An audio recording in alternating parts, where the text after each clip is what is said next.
আসসালামু আলাইকুম, welcome back to my channel. আজকে আমি তৈরি করে দেখাবো কীভাবে রেস্টুরেন্ট স্টাইল চিকেন নাগেটস তৈরি করে নিতে পারবেন এবং কিভাবে মাসের পর মাস ফ্রোজেন করে রাখতে পারবেন। স্কিপ না করে পুরো ভিডিওটা দেখতে থাকুন। তো ফার্স্টে আমাদের লাগবে হচ্ছে চিকেন। এখানে আমি হাড় ছাড়া ব্রেস্টের অংশ নিয়েছি 2 পিস। মুরগির মাংস ছোটো ছোটো করে কেটে নিয়েছি। এখন আমি এগুলোকে ব্লেন্ডার যোগে দিয়ে দিচ্ছি। এরপর দিয়ে দিচ্ছি কয়েকটা রসুন, এগুলো ফ্রোজেন রসুন। এরপর দিচ্ছি আদা বাটা, আপনাদের কাছে গোটা আদা থাকলেও এটাও দিতে পারেন। এরপর দিয়ে দিচ্ছি পরিমাণ মতো লবণ, হলুদ গুঁড়া, মরিচের গুঁড়া, ধনিয়ার গুঁড়া। এরপর 1 চিমটি পরিমাণ জিরার গুঁড়া। আপনাদের কাছে গোলমরিচ থাকলে গোলমরিচও দিতে পারেন, এটা আরও বেশি স্বাদ লাগে। এরপর দিয়ে দিচ্ছি সয়া সস পরিমাণ বুঝে দিবেন একটু, যেহেতু লবণ আগে দেওয়া হয়েছে। এখন আমি এগুলাকে ভালোভাবে ব্লেন্ড করে নিব, একেবারে মিহি করে কিমা করে নিয়েছি, দেখলেই বুঝতে পারবেন। আপনারা চাইলে চিকেনের পরিবর্তে বিফ দিয়েও করতে পারেন এটা। এখন আমি একটা বাটিতে নিয়ে নিচ্ছি। এরপর নিয়েছি 3 পিস আমি পাউরুটি ব্লেন্ডার জগে ব্লেন্ড করে নিয়েছিলাম।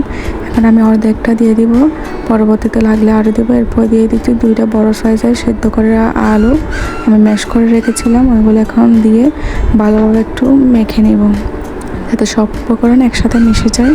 চিকেনের চেয়ে আলুর পরিমাণটা বেশি দেবেন না, সেক্ষেত্রে খেতে ভালো লাগবে না, এটা নরম হয়ে যাবে। এখন ভালোভাবে মেশানো হয়ে গেলে এখন আমি একটা বাটিতে নিয়ে নিব। এরপর যেখানে আমি নাগেটসটা সেট করব সেখানে একটু অয়েল ব্রাশ করে নিচ্ছি, যাতে নিচ দিয়ে লেগে না যায়, সহজে উঠে যায়। এখন যে নাইফ দিয়ে আমি কাটিং করব সেই নাইফটাও আমি একটু অয়েল ব্রাশ করে নিচ্ছি। এখানে আমি নাগেটসের যে ডোরা ওইখান থেকে অর্ধেক নিয়ে নিব। এখন একটা স্প্যাচুলাতে একটু অয়েল ব্রাশ করে নিয়েছি, যাতে লেগে না যায়। একটা সেট করে নেব। আপনারা চাইলে হাতে একটু তেল লাগিয়েও হাত দিয়েও করতে পারেন।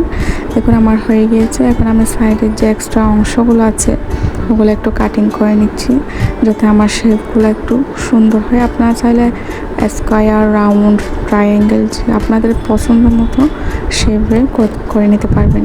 আমি স্কোয়ার শেপে করে নিব, তাই জন্য আমি লম্বালম্বি 2টা দাগ কেটে নিয়েছি। এরপর আড়াআড়িভাবে দাগ কেটে নেব।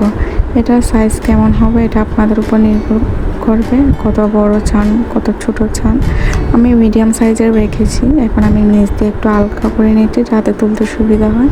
দেখুন একটা হয়ে গেছে। আমি সাইডেরগুলো অংশটুকু একটু হাত দিয়ে ফিনিশিং করে নিচ্ছি। আমার একটা নাগেটস তৈরি হয়ে গেছে। আমি এখন ট্রেতে রেখে দিব। আমার সবগুলো নাগেটস এভাবে তৈরি করে নিব। তৈরি করা হয়ে গেলে এখন আমি কোটিং করব। এখানে আমি ডিম নিয়েছি একটা, সামান্য একটু লবণ দিয়ে ফেটিয়ে নিয়েছি, আর এদিকে নিয়েছি ব্রেড ক্রাম্বস। এখন একটা নাগেটসের পিস নিয়ে আমি ডিমের মধ্যে ভালোভাবে একটু কোটিং করে নেব। দুই পাশটা কোটিং করা হয়ে গেলে যে এক্সট্রা ডিমটা আছে ওইটা একটু ঝাড়িয়ে নিব, যাতে ব্রেড ক্রাম্বসে বেশি পরিমাণ ডিম না যায়, নষ্ট না হয়। এখন ভালোভাবে ব্রেড ক্রাম্বসে কোটিং করে নেব 2 পাশটা। এরপর হাত দিয়ে একটু ঝাঁকিয়ে নিচ্ছি, যাতে এক্সট্রা যে ব্রেড ক্রাম্বসটা ছিল এটা একটু পড়ে যায়। দেখুন আমার একটা নাগেটস কত সুন্দর হয়ে গেছে। এবং আমি সবগুলো করে নিচ্ছি। দেখুন করে নেওয়ার পর আমি এখন ট্রেটা এখন আমি ফ্রিজে রেখে দিব সারা রাতের জন্য। তো যখন শক্ত হয়ে যাবে তখন আমি একটা জিপলক ব্যাগ বা বক্সে রেখে দিবেন। 5 থেকে 6 মাস পর্যন্ত এটা ভালো থাকবে। যখন বিকালে কোনো স্ন্যাক্স আইটেম খেতে ইচ্ছে করে বা গেস্ট আসে হঠাৎ করে, তখন তেলের মধ্যে এগুলো ভেজে দিতে পারেন। তো আজকে আমার ভিডিওটি কেমন লেগেছে অবশ্যই জানাবেন। ভালো লাগলে একটা লাইক এবং শেয়ার করবেন। আমার চ্যানেলটি যারা এখনো সাবস্ক্রাইব করেনি প্লিজ সাবস্ক্রাইব করে পাশে থাকবেন। তো আমি আপনাদের কয়েকটা এখন একটু বেছে দেখাচ্ছি। দেখুন উপরে ক্রিসপি, ভিতরে খুব জুসি হয়েছে। একবার হলে বাসায় ট্রাই করবেন। ট্রাই করলে অবশ্যই আমাকে জানাবেন। আজকে তাহলে এই পর্যন্ত। আল্লাহ হাফেজ।